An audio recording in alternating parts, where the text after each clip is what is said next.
أما بعد فأعوذ بالله من الشيطان الرجيم بسم الله الرحمن الرحيم وأنفقوا مما رزقناكم من قبل أن يأتي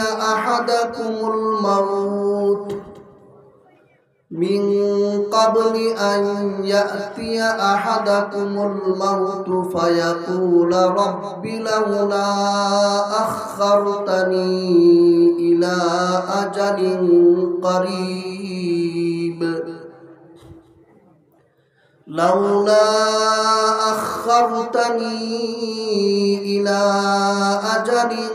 قريب فأصدق وأكن من الصالحين بارك الله لنا ولكم في القرآن العظيم ونفعنا وإياكم بالآيات والذكر الحكيم শ্রদ্ধেয় সভাপতি হযরত উলামায়ে কেরাম, দূর দূরান্ত থেকে আগত হযরত ফখরে বাঙ্গাল রহমাতুল্লাহি আলাইহির স্মৃতি বিজড়িত ঐতিহ্যবাহী দ্বীনি শিক্ষা প্রতিষ্ঠান ভুবন ইসলামিয়া হুসাইনিয়া আনোয়ারুল উলুম মাদ্রাসায় উপস্থিত আমার দিন দরদি মুসলমান ভাইয়েরা ও পর্দার আড়ালে অবস্থানরত মা ও বোনেরা,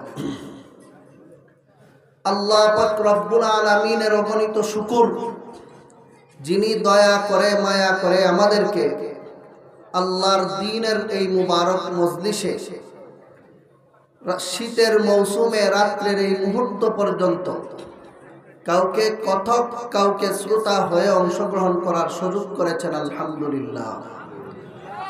সম্মানিত হাজিরিন, আমাকে একদিন ওলিপুরি হুজুর গপে গল্পের ছলে বললেন যে ব্রাহ্মণবাড়িয়ার বড় হুজুর রহমাতুল্লাহি আলাইহি যিনি ছিলেন, অর্থাৎ হযরত আল্লামা সিরাজুল ইসলাম সাহেব রইসুল মুফাসসিরিন, মুফাসসির হুজুর বা বড় হুজুর নামে যিনি আমাদের কাছে প্রসিদ্ধ, উনি একদিন ওলিপুরি হুজুরকে বললেন, মাওলানা, দুনিয়াতে আজকে ওয়াজ অনেক হয় কিন্তু কাজের ওয়াজ কম হয়।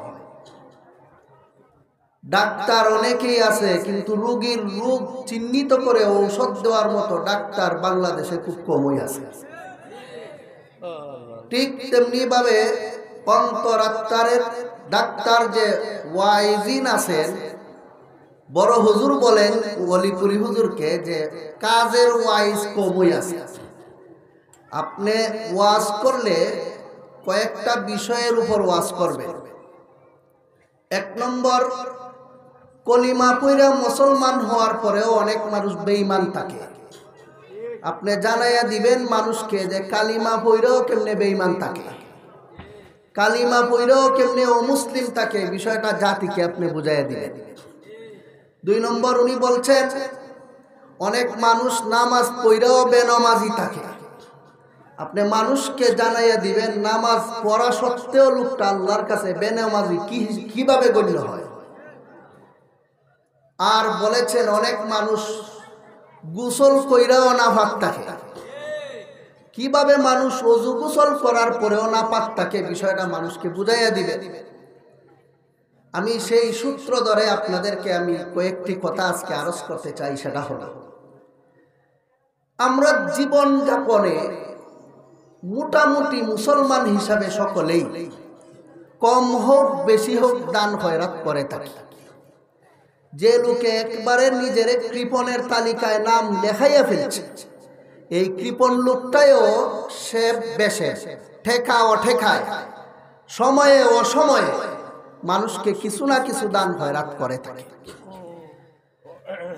দান খয়রাত করা সত্ত্বেও লোকটা হাসরের মাঠে এক পয়সার সওয়াব পাবে না।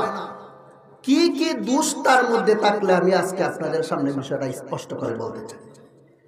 ভালো রকম স্মরণ রাখুন, আমি আবারও বলছি, জিন্দেগিতে আমরা উঠা বসায় চলাফেরায় কম বেশি সবাই দান খয়রাত করে থাকি, কিন্তু দান খয়রাত করার পরেও হাসরের মাঠে গিয়ে দেখবেন এক পয়সাও নাই, সব কিছু ধ্বংস হয়ে গেছে। কোন দোষের কারণে? ওই বিষয়গুলি আজকে আমার সময় যতটুকু আছে এই সময়ের ভিতরে আপনাদের সামনে কোরআন এবং হাদিসের আলোকে পেশ করতে চাই। শুনতে রাজি আছেন তো ইনশাআল্লাহ? সারা জীবন বরদান করবেন কিন্তু গিয়া পাবেন না এক পয়সাও, এমন ভুল যেন আজকের পর থেকে আপনারা না করেন। আমি কোরআন এবং হাদিসের আলোকে বিষয়টি সাফ সাফ করে বলতে চাই। ওমা তাওফীকি ইল্লা বিল্লাহ আলাইহি তাওয়াক্কালতু ওয়া ইলাইহি উনীব। মুফাসসিরিনে কেরাম তাফসীরের কিতাবে লেখেন, দুনিয়াতে দান খয়রাত করে পরকালে হাসরের মাঠে মানুষ আল্লাহর কাছে সওয়াব পাইতে হইলে কমপক্ষে তার মধ্যে 6টা গুণ থাকতে হবে।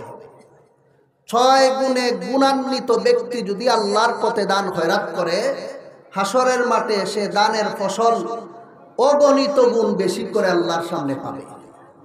আর 6 গুণ থেকে একটা গুণ যদি কারো মধ্যে না থাকে, কোটি কোটি টাকা আল্লাহর রাস্তায় খরচ করার পরেও হাসরের মাঠে খালি হাত ফকির হয়ে উঠতে হবে। খুব জরুরি হয়ে গেছে আমাদের জানা যে 6 গুণে গুণান্বিত হওয়া দান খয়রাত এর সওয়াব পরকালে পাওয়ার জন্য জরুরি এই 6টা গুণ কি? মুফাসসিরিনে কেরাম তাফসীরের কিতাবে লেখেন, একজন মানুষ দান খয়রাত করে আল্লাহর কাছে সওয়াব পাওয়ার জন্য 6 শর্তের প্রথম শর্ত হলো লোকটা মুসলমান হতে হবে। বেঈমান কাফের অবস্থায় যত দান খয়রাত করবে পরকালে তার কুফরির সামনে কোনো সওয়াব টিকে থাকতে পারবে না, সবকিছু ধ্বংস হয়ে যাবে। 2 নম্বর, যে লোকে দান খয়রাত করবে তার নিয়ত 100% সহি শুদ্ধ হতে হবে। বেজাল নিয়ত নিয়ে দান খয়রাত করলেও হাসরের মাঠে কোনো সওয়াব পাবে না, উল্টা তার দানটা গুনার পাল্লায় উঠাইয়া দেওয়া হবে। 3 নম্বর, যে দান খয়রাত, যে মালটা দান খয়রাত করবে এই মালটা 100% হালাল মাল হতে হবে। হারাম মাল দান খয়রাত করে মানুষ পরকালে সওয়াব পাওয়া তো দূরের কথা, দান কইরা সওয়াবের নিয়ত করলে ঈমান চলে যায়। আমার কথাগুলো স্মরণ রাখতে পারবেন তো আপনারা? দান খয়রাত করে আল্লাহর কাছে সওয়াব পাওয়ার প্রথম শর্ত মুমিন অবস্থায় হাসরের মাঠে হাজিরা দিতে হবে। 2 নম্বর, দান খয়রাত করার সময় নিয়ত সহি থাকতে হবে। 3 নম্বর, যে সম্পদ দান করবে সেই সম্পদটা 100% হারাম হবে না হালাল? 100% হালাল হতে হবে। 4 নম্বর, যে খাতে দান করবে, যে জায়গায় দান করবে সেই জায়গাটাও শরীয়ত সম্মত খাত হতে হবে। অপাত্রে বে জায়গায় খরচ করলে সওয়াব তো পাবেই না, উল্টা গুনার বাগিদার হইয়া হাসরের মাঠে হাজির হতে হবে। 5 নম্বর, যাকে দান করবে এই লোকটার সাথে এমন কোনো আচরণ করতে পারবে না যে আচরণটা খুঁটা হিসাবে ধরা হয়। খুঁটা দেওয়া বুঝেন তো আপনারা?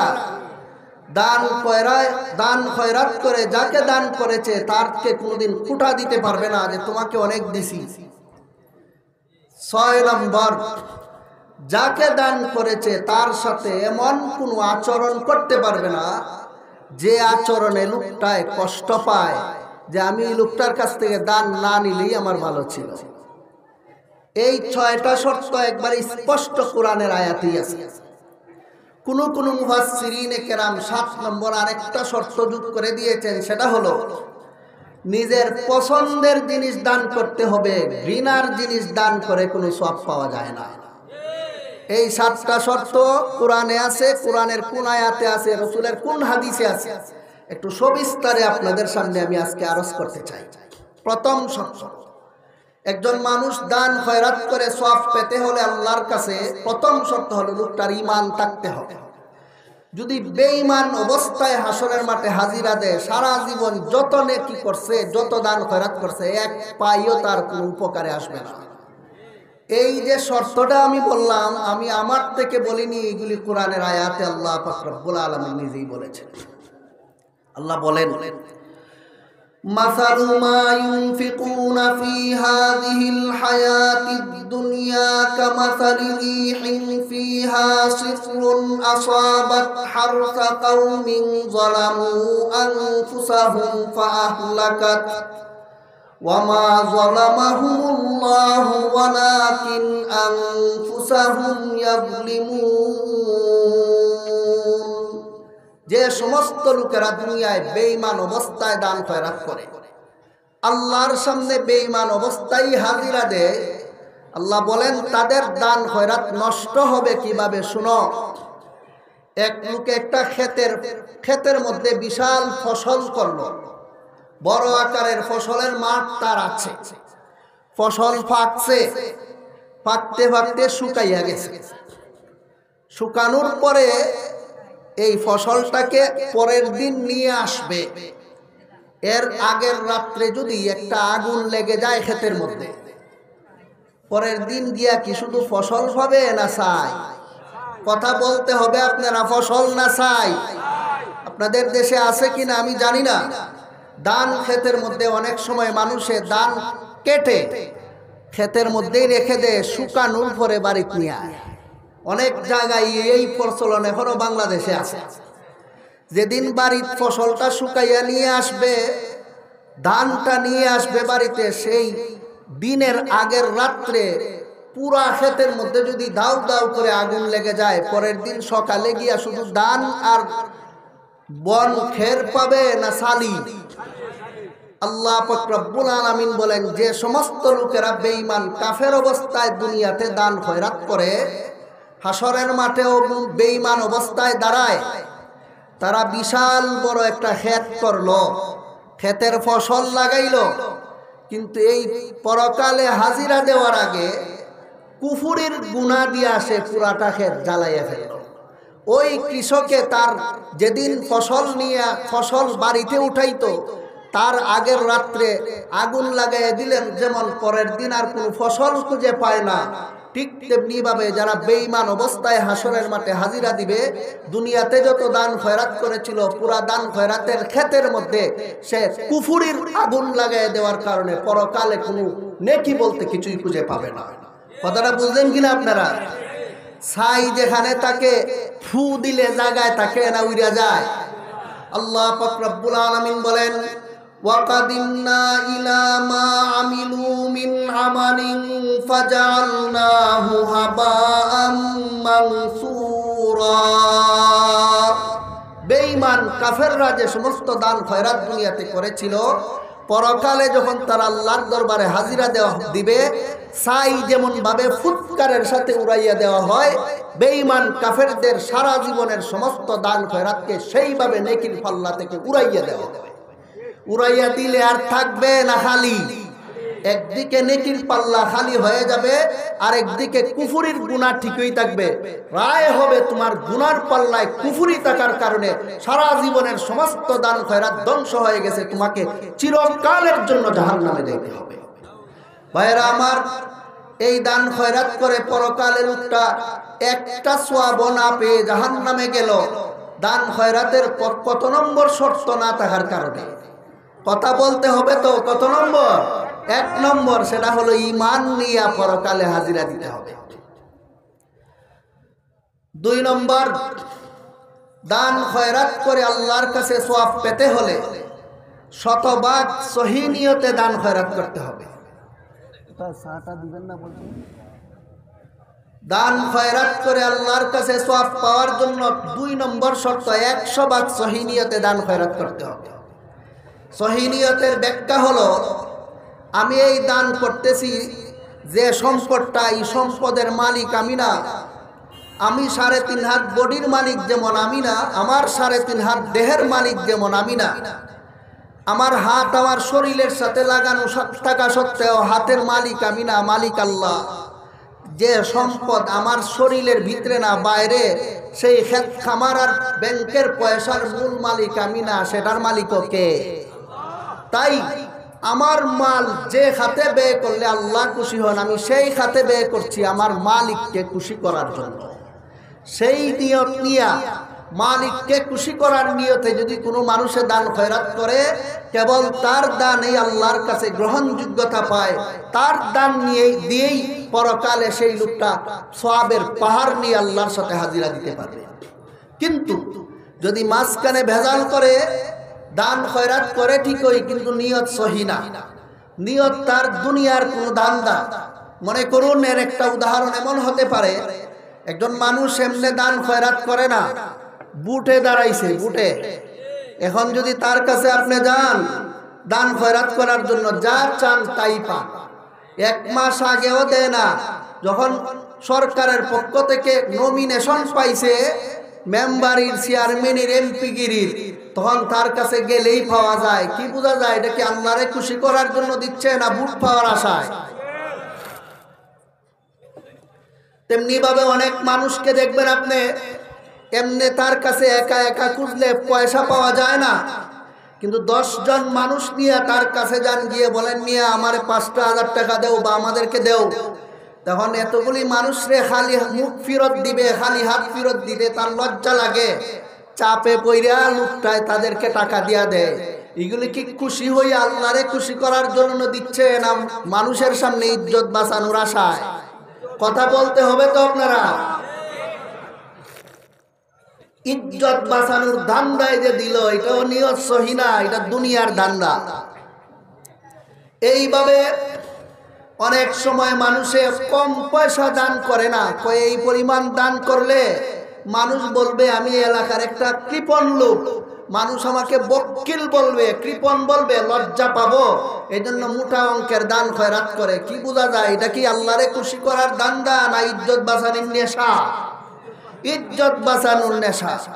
অনেক সময় অনেক মানুষ এমনও আছে, মানুষকে এই জন্য দান খয়রাত করে, মানুষে যেন তাকে দানবীর উপাধি দেয়, বিশিষ্ট দানবীর যেন তাকে বলে। এই রকম দুনিয়ার দান্দা নিয়ে যে সমস্ত মানুষেরা দান খয়রাত করে, বলুন তার নিয়ত সহি না বেজাল আছে? এই বেজাল নিয়তে যারা দান খয়রাত করে, এদেরও 5 পয়সার কোনো সওয়াব তারা আল্লাহর কাছে পাবে না, সব কিছু শেষ হয়ে যাবে। কথাটা যদি আমি এইভাবে বলি তাইলে হবে না। পবিত্র কোরআনে আল্লাহ পাক রব্বুল আলামিন নিজেই বলেন, ইয়া আইয়ুহাল্লাযীনা আমানু লা তুবতিলু সাদাকাতিকুম বিল মান্নি ওয়াল আযা কাল্লাযী ইউনফিকু মালাহু রিআআন নাসি ওয়া লা ইউমিনু বিল্লাহি ওয়াল ইয়াউমিল আখির فمثله كمثل صفوان عليه تراب فأصابه وابل فتركه صلدا لا يقدرون على شيء مما كسبوا والله لا يهدي القوم الكافرين। আল্লাহ পাক রব্বুল আলামিন সূরাতুল বাকারার শেষ দিকে বলেন, হে আমার মুমিন মুসলমান বান্দারা, আমি আল্লাহ তোমাদেরকে সাবধান করে দিচ্ছি, শোনো, দান খয়রাত করো, এটা আমি আল্লাহর নির্দেশ, কিন্তু দান খয়রাত নষ্ট কইরা দুনিয়ার থেকে আইও না। বললেন কিভাবে নষ্ট হবে? মুফাসসিরিনে কেরাম আয়াতের ব্যাখ্যায় লেখেন, আল্লাহ নিজেও বলেন, কাল্লাযী ইউনফিকু মালাহু রিআআন নাস, মানুষের সামনে ধন্যবাদ পাওয়ার জন্য, মানুষ মুখে দানবীর উপাধি পাওয়ার জন্য, মানুষ থেকে ইজ্জত বাঁচানোর জন্য, মানুষের বুট পাওয়ার জন্য যদি কেউ দান খয়রাত করে, এই রকম দানবীর যে সমস্ত লোকরা আছে, এদের 5 পয়সার সওয়াব আল্লাহর কাছে পাবে না, সমূলে তার সমস্ত দান ধ্বংস হয়ে যাবে। মুহতারাম হাজিরিন, সওয়াব পাবে না এই কথাটা আয়াতে স্পষ্ট আছে, কিন্তু আল্লাহর সামনে হাজিরা দেওয়ার পরে তার সওয়াবটা যে নাই সেটা প্রমাণ হবে কিভাবে? এটা হাদিসে আছে।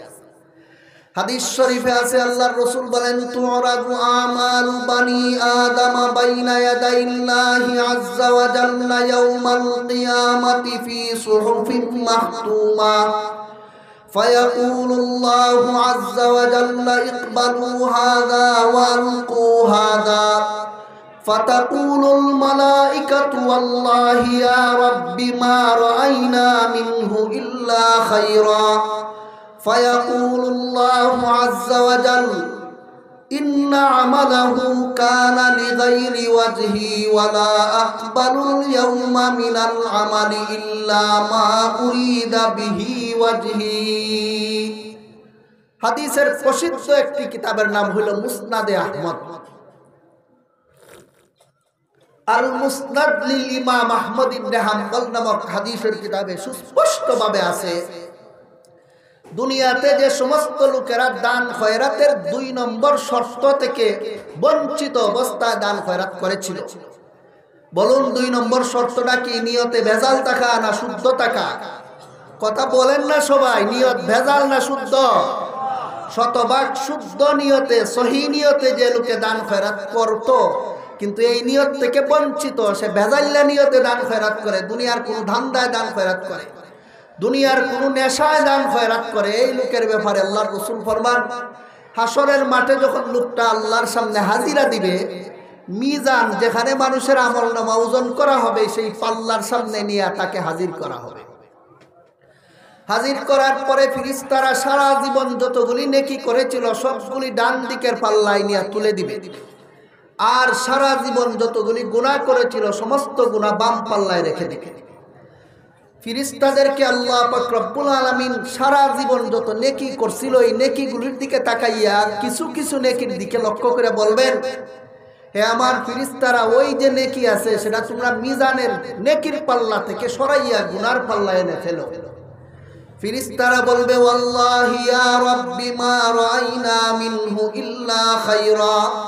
হে আল্লাহ, এটা তো তার দান খয়রাত, এটা তো তার নেক কাজ, এটা নেকির পাল্লা থেকে সরাইয়া গুনার পাল্লায় ফেলে দেওয়ার জন্য আপনি আমাদেরকে নির্দেশ দিচ্ছেন, কারণ কি? জবাবে আল্লাহ বলবেন, ইন্না আমালাহু কানা লিগাইরি ওয়াজহি ওয়ালা আকবালুল ইয়াউমা মিনাল আমালি ইল্লা মা উরিদা বিহি ওয়াজহি। হে আমার ফেরেশতারা শোনো, তোমরা তো মানুষের বাহ্যিক নেকির কাজগুলি দেখে তোমরা নেকি নির্ধারণ করতে, তোমরা মানুষের অন্তরাত্মার খবর জানতে না, জানতাম আমি আল্লাহ। এই লোকটায় যে দান খয়রাত করছে, তোমরা দান খয়রাত একটা নেক কাজ মনে করে নেকির পাতায় উঠাইছো, নেকির পাল্লায় উঠাইছো, কিন্তু আমি আল্লাহ জানি এই নেক কাজটা সে আমাকে খুশি করার জন্য করে নাই, দান করেছিল ভোট পাওয়ার জন্য, এই দান করেছিল তার ইজ্জত বাঁচানোর জন্য, দান করেছিল এই আশায় যে আরেকদিন তার কাছে খুঁজলে আমি যেন পাই। এই রকম দুনিয়ার বিভিন্ন ধান্দা এই লোকটায় দান খয়রাত করেছিল।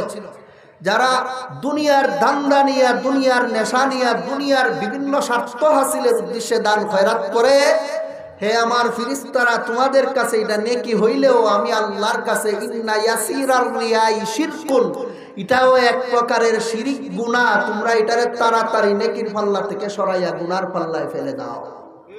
ফেরেশতারা ওই আল্লাহর কথা বলার সাথে সাথে সারা জীবন ভোট পাওয়ার আশায় যত রাস্তা বানিয়ে দিছিল, সারা জীবন ভোট পাওয়ার দান্দায় যত ব্রিজ বানিয়ে দিয়েছিল, সারা জীবন সুনাম সুখ্যাতির আশায় মাদ্রাসা মসজিদে তত দান খয়রাত করেছিল, সারা জীবন মানুষের সামনে ইজ্জত বাঁচানোর আশায় যত ধরনের দান খয়রাত করেছিল, সমস্ত দানগুলি নেকির পাল্লা থেকে সরাইয়া গুনার পাল্লায় এনে ফেলে দিবে। তখন লোকটা বলবে, হে আল্লাহ, সারা জীবন ভর যে এই সমস্ত ব্রিজ বানিয়ে দিলাম, এই সমস্ত টাকা পয়সা তোমার রাস্তায় দান খয়রাত করলাম, এগুলি গেল কোথায়? তখন আল্লাহ পাক রব্বুল আলামিন তাকে বলবেন, ইযহাবু ইলাল্লাযীনা কুনতুম তুরাউনা ফিদ দুনিয়া ফানজুরু হাল তাজিদুনা ইনদাহুম জাযাআ। যাও যাও, যাদের ভোট পাওয়ার জন্য দান করেছিলে এদের কাছ থেকে সওয়াব নিয়ে আসো, যাদের কাছে ইজ্জত বাঁচানোর জন্য দান খয়রাত করেছিলে এদের কাছ থেকে সওয়াব নিয়ে আসো, যাদের কাছে দানবীর উপাধি পাওয়ার জন্য দান খয়রাত করেছিলে এদের কাছ থেকে সওয়াব নিয়ে আসো। আমার কাছে তোমার এই সওয়াবের, এই নেক কাজের পরিণতি জাহান্নাম ছাড়া দ্বিতীয় কোনো পুরস্কার নাই। আল্লাহ পাক রব্বুল আলামিন জাহান্নামে যে দিবেন কথাটা স্পষ্ট কুরআনের আয়াতেই বলেছেন। আল্লাহ বলেন, মান কানা ইউরিদুল আজিলাতা আজ্জালনা লাহু ফিহা মা নাশাউ লিমান নুরিদু সুম্মা জাআলনা লাহু জাহান্নাম ইয়াসলাহা মাদমুমান মাদহুরা। যে সমস্ত লোকেরা দুনিয়ায় থাকতে নেকির কাজ করেছিল দুনিয়ার দান্দায়, আমি আল্লাহ বলতেছি ওই সমস্ত নেক কাজ করনেওয়ালা দানবীদেরকে সমস্ত হাসরের মাঠের মানুষের সামনে বিতাড়িত করে লাঞ্ছিত করে জাহান্নামে পৌঁছে দিব। যখন লোকটাকে আল্লাহ বলবেন তোমার পুরস্কার আমার কাছে জাহান্নাম ছাড়া আর কিছুই নাই, সহিহ বুখারী শরীফে আছে, তখনই আল্লাহর একদল আযাবের ফেরেশতারা তাকে ঘেরাও করে তাকে পাকড়াও করবে। ফাসহিবা বিহি সুম্মা উলকিয়া ফিন্নার। পা দুইটা উপরের দিকে দিয়া মাথা নিচের দিকে দিয়া সাসরাইয়া জাহান্নামের মধ্যে নিক্ষেপ করবে। ভাইরা আমার পিছনের কথা বুঝে থাকলে মেহেরবানি করে বলুন, এই লোকটা জাহান্নামে গেল দান না করার কারণে না কইরাই জাহান্নামে গেল শুধুমাত্র দান খয়রাতের 2 নম্বর শর্ত তার মধ্যে না থাকার কারণে, সেটা হইল নিয়ত সহি নাই। কথাটা বুঝলেন কিনা ভাইরা আমার? এইগুলো বলার জন্যই আমাকে বলা হয়েছে। আমরা আজকের ওয়াজ মাহফিলে আসি, জীবনে কোনোদিন মাদ্রাসায় পড়তে পারি নাই, কিছু এলেম নিয়ে যাওয়ার জন্য। এই কথাগুলি যদি আমাদের অন্তরে সারা বছর জীবন জাগ্রত থাকে, বলুন এই লোকটার দান খয়রাত নষ্ট হবে? নষ্ট হবে না। কেন? আমল হেফাজত করতে পারে সর্বস্তরের মানুষ। এই জন্যই মাদ্রাসাওয়ালারা মাহফিলের ব্যবস্থা করে থাকে। মুহতারাম হাজিরিন, যে সমস্ত মানুষ পরকালে সওয়াব পেতে চায় দান খয়রাতের, এমনি দান খয়রাত করলে সওয়াব পাবে না? শর্ত আছে। 1 নম্বর শর্ত ঈমান নিয়ে হাজিরা দিতে হবে। 2 নম্বর শর্ত নিয়ত সহি অবস্থায় দান খয়রাত করতে হবে। বিষয়টা বুঝলেন কিনা আপনারা? এখন একটা প্রশ্ন আপনাদের মনে জাগতে পারে যে হুজুর, ভুল তো করে ফেলেছি জীবনে, অনেক সময় নিয়ত সহি নাই কিন্তু দান খয়রাত করে ফেলেছি, অনেক সময় চাপের মুখে দান খয়রাত করেছি, অনেক সময় দুনিয়ার বিভিন্ন ধান্দায় দান খয়রাত করে ফেলেছি, পিছনের নষ্ট দান খয়রাতকে উদ্ধার করার কোনো ব্যবস্থা আছে কিনা? কথাটা বুঝলেন কিনা আপনারা? এটাও আজকের মতো আমাদের জেনে নেওয়া দরকার। এটাও সময়ের দাবি, কথার ফাঁকে এটাও জেনে নেই। হাদিস শরীফে আছে, আমি লম্বা হাদিসটা আপনাদের সামনে এখন পড়লে আমার গুরুত্বপূর্ণ অনেক কথা সামনে চলে যাবে, তার সারমর্ম বাংলায় বলছি শুনুন। হাদিস শরীফে আছে, আল্লাহর রাসূল বলেন, আত-তাইবু মিনাদ যামবি কামান লা যামবা লাহু। কোন মানুষ সারা জীবন ভুল করেছে, পরবর্তীতে বুঝতে পারছে তার পিছনের কাজগুলি ভুল ছিল, তখন যদি আল্লাহর সামনে নত হইয়া পিছনের গুনার জন্য তওবা করে ফেলে, তখন আল্লাহ রব্বুল আলামিন দয়া করে পিছনের সব গুনাহ মাফ করে দেন। তাই আপনি আমি যদি পিছনে এমন বেজালমূলক দান খয়রাত করে থাকি, এখনো সময় আছে এইভাবে আল্লাহর কাছে তওবা করি যে আল্লাহ, আমি বুঝি নাই যে আমার পরকালে যে দান খয়রাত এইভাবেই নষ্ট হবে। আজকের ভুবন মাদ্রাসার ওয়াজ থেকে বুঝতে পারছি, আজকে থেকে তওবা করলাম, সামনে যত দান খয়রাত করব তোমাকে খুশি করার জন্য করব, আর পিছনে যা করছি ভুল করছি আর করব না, দয়া করে আমারে মাফ করে দাও। তাইলে আল্লাহ রব্বুল আলামিন পিছনের সমস্ত দান খয়রাতকে আল্লাহর জন্যই কবুল করে নেবেন। মুহতারাম হাজিরিন, দান খয়রাত করে মানুষ আল্লাহর কাছে সওয়াব পাওয়ার জন্য 1 নম্বর শর্ত ঈমান নিয়ে আল্লাহর দরবারে হাজিরা দিতে হবে। 2 নম্বর সহি শুদ্ধ নিয়তে দান খয়রাত করতে হবে। 3 নম্বর, যে পয়সা যে সম্পদ আল্লাহর রাস্তায় দান খয়রাত করবে, এই সম্পদটা 100 ভাগ হালাল হতে হবে। যদি হালাল সম্পদ না হয়, এই সম্পদ যদি কেউ সওয়াবের নিয়তে দান খয়রাত করে, সুদের টাকা, ঘুষের টাকা, জালিয়াতির টাকা, চুরির টাকা, বাইয়ে বইনের মিরাজ না দিয়া জবরদখল করে বাড়ির সম্পদ আটকাইয়া রাখিয়া দেয় আসেনি এলাকায়, এই রকম সম্পদ কোটি টাকা আল্লাহর রাস্তায় দান খয়রাত করলে 1 পয়সা দান করার সওয়াব পাবে না। হারাম সম্পদ দান করে সওয়াব তো পাবেই না, বরং ফতোয়ায়ে আলমগীরিতে উল্লেখ আছে, হারাম সম্পদ কেউ যদি আল্লাহর রাস্তায় দান খয়রাত করে আর মনে মনে উদ্দেশ্য নেয় আমি সওয়াব পাবো, সাথে সাথে তার ঈমান চলে যাবে, সাথে সাথে তার বিবি তালাক হয়ে যাবে, নতুন করে কালিমা পড়ে মুসলমান হতে হবে, নতুন করে বিয়ে শাদী আবার ঠিক করে নিতে হবে। ভাইয়েরা আমার, বলুন এই লোকটা বেঈমান হইল দান না করার কারণে না কইরেও? কথা কইনা দিকে আপনারা না কইরা কইরা শুধুমাত্র দান খয়রাতের 3 নম্বর শর্ত মতো দান না করার কারণে।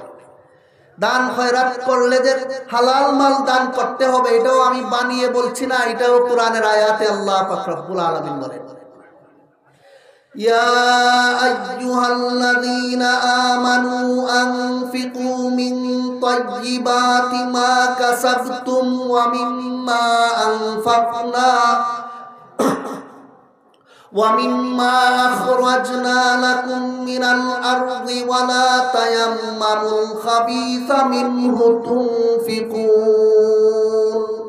আল্লাহ পাক রব্বুল আলামিন বলেন, হে মুমিন মুসলমানেরা শুনো, আমি আল্লাহ যে কোরআনের বারবার তোমাদেরকে বলেছি আমার রাস্তায় দান খয়রাত করো, যেমন ভাবে ইচ্ছা সেইভাবে দান খয়রার জন্য বলিনি।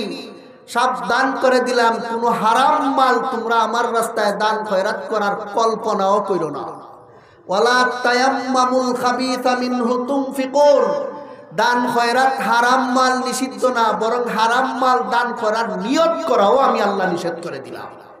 খেয়াল করেন কথাটা, হারাম মাল দান খয়রাত নিষিদ্ধ না, হারাম মাল দান খয়রাতের নিয়তও নিষিদ্ধ, নিয়তটাও হারাম করে দিয়েছেন আল্লাহ। কাজেই হারাম মাল দান খয়রাত করে সওয়াব পাবে না, উল্টা আল্লাহর নির্দেশ অমান্য করার কারণে গুনার ভাগীদার হতে হবে। দান খয়রাত হারাম মাল করেও মানুষটা সওয়াব পাবে না কেন? এর উদাহরণ দিয়া পবিত্র কোরআনের আরেক আয়াতে আল্লাহ পাক রব্বুল আলামিন বলেন, মাসালুল্লাযীনা ইউনফিকুনা আমওয়ালাহুম ফী সাবিলিল্লাহি কামাসালি হাববাতিন আমবাতাত সাবআ সানাবিলা ফী কুল্লি সুমবুলাতিন মিআতু হাব্বা ওয়াল্লাহু ইউযাইফু লিমান ইয়াশাউ ওয়াল্লাহু ওয়াসিউন আলীম। আল্লাহ পাক রব্বুল আলামিন বলেন, হে দুনিয়ার দানবীররা যারা আমার রাস্তায় দান খয়রাত করো, শোনো, তোমাদের দান খয়রাতটা হইল কৃষি কাজের মতো। কৃষকে ক্ষেতের মধ্যে যেভাবে ফসল ফলায় তোমরা দান খয়রাত করো যে আমার রাস্তায়, এটাও এইরকমই তোমরা নেকি ফলাও। কৃষি কাজ করতে হইলে 3 জায়গায় 3টা বৈশিষ্ট্য থাকতে হয়। যদি 3 জায়গায় 3 গুণ না পাওয়া যায় তাহলে ফসল পাওয়ার আশা করা যায় না। যেমন 1 নম্বর কৃষক ভালো হতে হবে, 2 নম্বর যে ক্ষেতে ফসল করবে ক্ষেতটা উর্বর হতে হবে, 3 নম্বর যে বীজ রোপণ করবে সেই বীজটা ভালো হতে হবে। কৃষক খুব ভালো, ক্ষেত যদি ভালো না থাকে সারা জীবন পরিশ্রম করেও কোনো কাজ হবে না। কৃষকও ভালো, ক্ষেতও ভালো, কিন্তু বীজটা যদি পচা হয় জীবনেও ফসলের আশা করা যায় না। বাইরে আমার একজন মানুষে ক্ষেত করলো, ক্ষেতও ভালো বীজও ভালো, কিন্তু যে ক্ষেত করে এই লোকটা যদি অদক্ষ হয়, যেখানে 1 মুষ্টি সার দিলে চলে এখানে 1 মণ সার দিয়া দেয়, বলুন ফসল পাবে না চলে যাবে? এখানে যে ফসলটা জ্বললো ক্ষেতের দোষে, বীজের দোষে না কৃষকের অদক্ষতার কারণে? কৃষকের দোষে, কৃষকের অদক্ষতার কারণে। কৃষক খুবই ভালো, কিন্তু যে ক্ষেতের মধ্যে ফসল করবে ক্ষেতটা যদি পাথরের মতো হয়, সারা জীবন সারা দিন শ্রম দিলেও কি 1 টাকার ফসল আশা করা যায়? বলুন এখানে কি কৃষকের দোষ না জমিনের দোষ?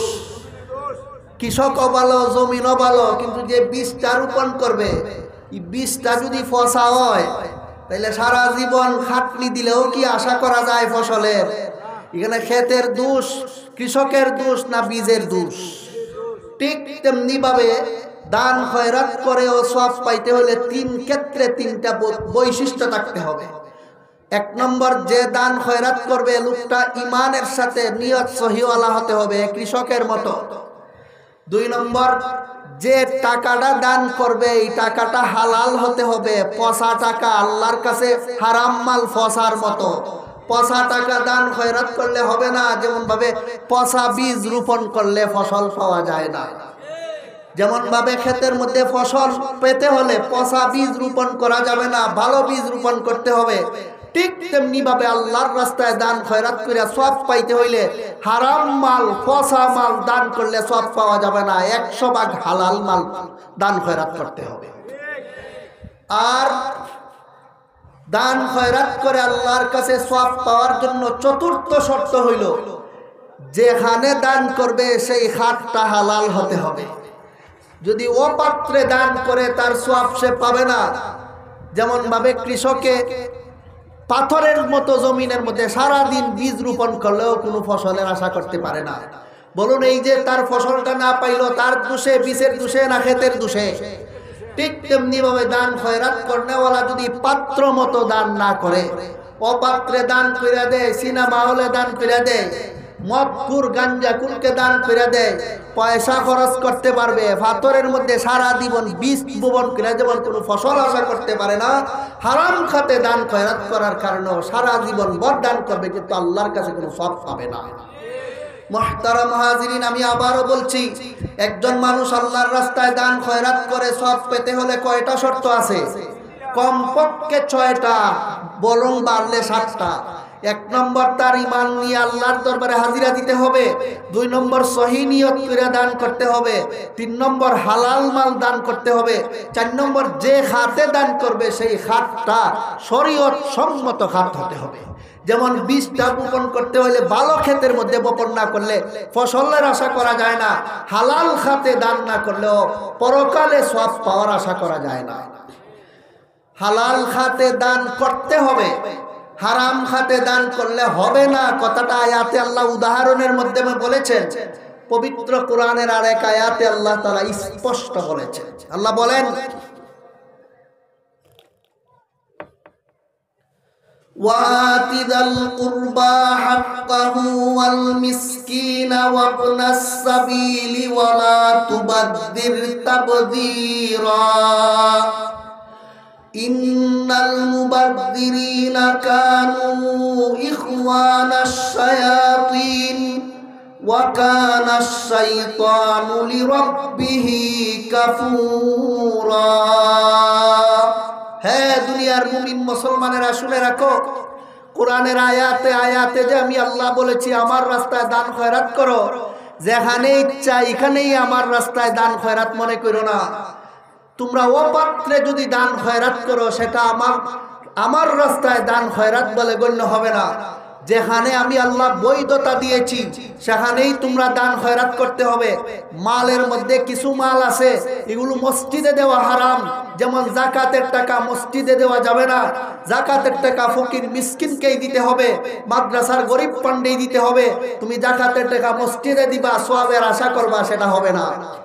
তোমার পয়সা নফল দান সেটা তুমি নিয়ে দিবা একটা মদখোরের হাতে, সে তোমার টাকা পাইয়াই মদ কিনে খেয়ে ফেলবে। তুমি দান করতে পারো তারে, কিন্তু সেই টাকা তুমি আল্লাহর কাছে সওয়াব পাওয়ার আশায় দান করার নিয়তে করার পরেও আমি আল্লাহর কাছে কোনো সওয়াব পাবে না। কেন? তোমার পয়সা পাইয়া লোকটায় হালাল কাজের সহযোগিতা পাইছে না হারাম? যদি পয়সা না পাইতো মদটাও খাইতো না। তোমার টাকা ভাইয়া একটা বোতল কেনার সুযোগ পাইছে, তোমার পয়সা খরচ করার কারণে গুনার দরজা খুলছে। এরকম যেখানে ইচ্ছা সেখানে দান করলে আমি আল্লাহর কাছে সওয়াব পাবে না। পাত্র মতো যদি তোমরা দান করো তবেই সওয়াব পাবে। সাবধান করে দিলাম, যদি কোনো মানুষ অপাত্রে দান করো সওয়াব তো পাবেই না, বরং গুনাহগার হইতে হইতে তোমরা শয়তানের ভাই হয়ে যাবে। কোরআনে কারিমে আল্লাহ রাব্বুল আলামিন যারা অপাত্রে দান খয়রাত করে, দান খয়রাতের চতুর্থ শর্ত লঙ্ঘন করে, বলুন এরা সওয়াব পাবে বলছেন না গুনাহগার হইতে হইতে শয়তানের মতো হবে বলছেন? কথা বলেন না আপনারা? এত বড় গুনাহগার হবে। আল্লাহ বলেন ইন্নাল মুবাযযিরিনা কানু ইখওয়ানাশ শায়াতিন। যারা অপাত্রে দান খয়রাত করে এরা সওয়াব তো পায় না, বরং গুনার ক্ষেত্রে তারা এত অগ্রগামী হইয়া যায়, পরিণতিতে তারা শয়তানের মতো হইয়া যায়। একটা মানুষ পরিণতিতে শয়তানের মতো কোন সময় হয়? তার নেকির সংখ্যা বাড়লে না গুনার সংখ্যা বাড়লে? কথা বলেন না রে ভাই আপনারা? গুনার সংখ্যা বাড়তে বাড়তে সে শয়তানের মতো হইয়া যায়। বলুন এই লোকটা যে শয়তানের মতো হইল, এই লোকটা কি কোনো গুনার কাজ কইরা নিজের মনে মনে কি গুনার কাজ কইরা হইল না নেক কাজ কইরাও? মনে মনে তো মনে করতেছে আমি একটা ভালো কাজই করছি, কিন্তু অপাত্রে ভালো কাজ করার কারণেও তোমার ভালো কাজ আল্লাহর কাছে ভালো হিসাবে গণ্য হয় নাই। এটাই এমন গুনার কাজ গণ্য হয়েছে যে পরিণতিতে তুমি আল্লাহর কাছে শয়তানের মতো গণ্য হয়ে গেছো। এজন্য দান খয়রাত করে আল্লাহর কাছে সওয়াব পাওয়ার চতুর্থ শর্ত হইল, যে খাতে দান করবে সেই খাতটা শরীয়ত সম্মত খাত হতে হবে। 5 নম্বর, একজন মানুষ দান খয়রাত করে আল্লাহর কাছে সওয়াব পাইতে হইলে যাকে দান করবে তাকে কোনোদিন কুটা দিতে পারবে না। ভালো রকম খেয়াল করেন, আপনি দান খয়রাত তাকে করলেন, করার পরে সে কোনোদিন আপনার কথা শুনলো না, আপনি বললেন কার উসিলায় নাক মুখ ঠাকুর চিনলায় না, সারা জীবন আমি দিলাম তোমরা রে, আর এখন আমার কথা শুনস না, তাহলে আপনি একটা খুঁটা দিয়া দিলেন। অথবা মানুষের কাছে গল্প করলেন, অমুকের 14 গোষ্ঠী আমার বাড়ি খাইয়া বড় হইছে, এইরকম কথাবার্তা বললে লোকটাই খুব শান্তি পায় না কষ্ট পায়? এই ধরনের খুঁটা দেওয়া দান খয়রাতের সওয়াবকে নষ্ট করে দেয়। এটাও যদি আমি নিজে বলি তাইলে বিশ্বাস না করতে পারেন, শুনুন আল্লাহ পাক রব্বুল আলামিন নিজেই বলেন, ইয়া আইয়ুহাল্লাযীনা আমানু লা তুবতিলু সাদাকাতিকুম বিল মান্নি ওয়াল আদা কাল্লাযী ইউনফিকু মালাহু রিআআন নাসি ওয়া লা ইউমিনু বিল্লাহি ওয়াল ইয়াউমিল আখির। হে মুমিন মুসলমানেরা শুনে রাখো, মন চায় যেমনে নামাজ পড়লেই সওয়াব হয় না, যেমনে মন চায় হজ করলেই যেমন সওয়াব হয় না, তেমনি ভাবে যেমনে মন চায় দান করলেই সওয়াব হয় না। দান তোমরা আমি আল্লাহর হুকুম মতে করতে হবে, দান খয়রাতের শর্ত মতো দান খয়রাত করতে হবে। দান খয়রাত করে আমি আল্লাহর কাছে সওয়াব পাওয়ার 5ম শর্ত হইল, তুমি যাকে দান করেছো জীবনে মরণে তাকে কোনোদিন কুটা দিতে পারবে না।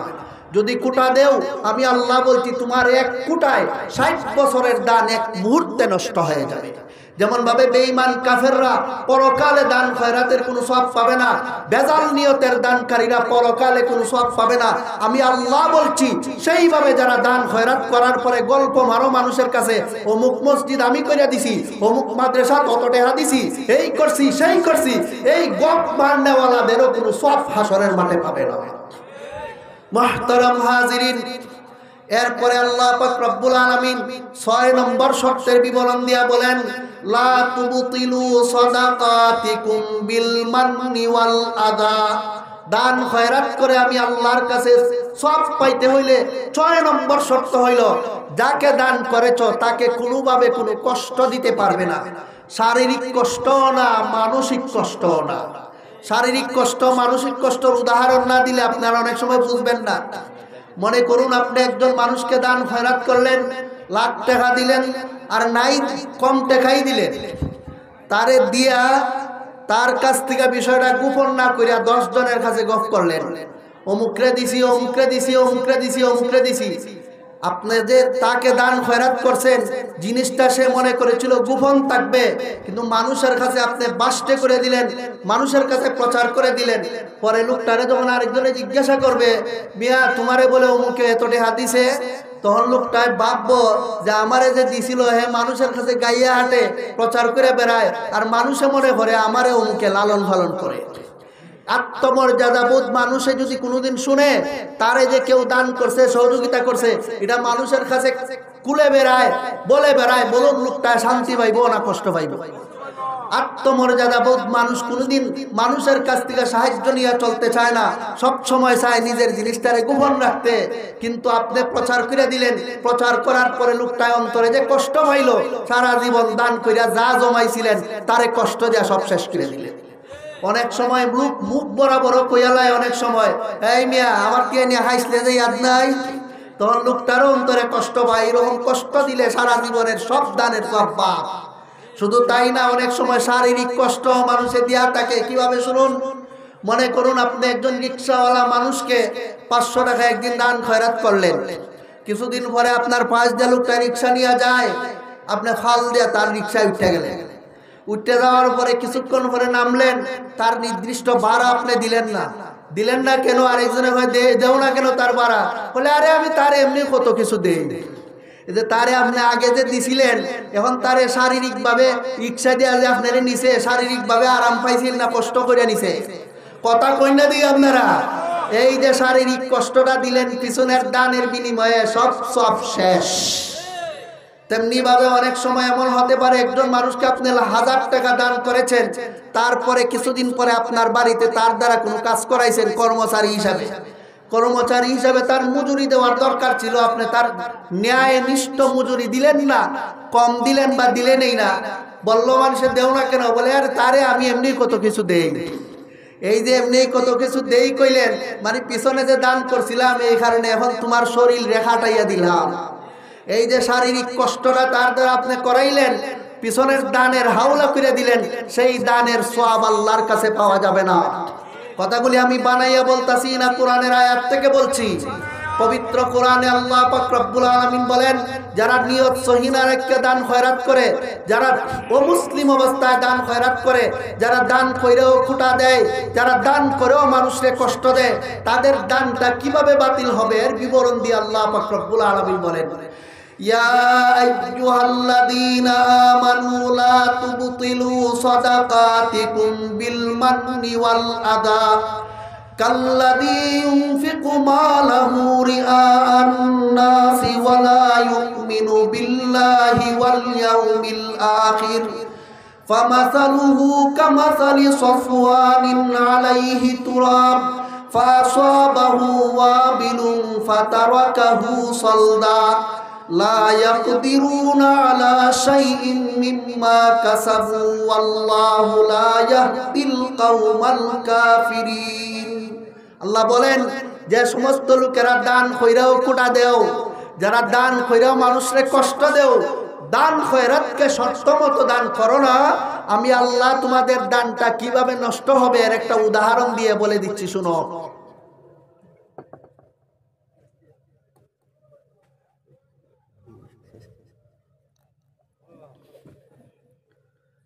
আল্লাহ বলেন,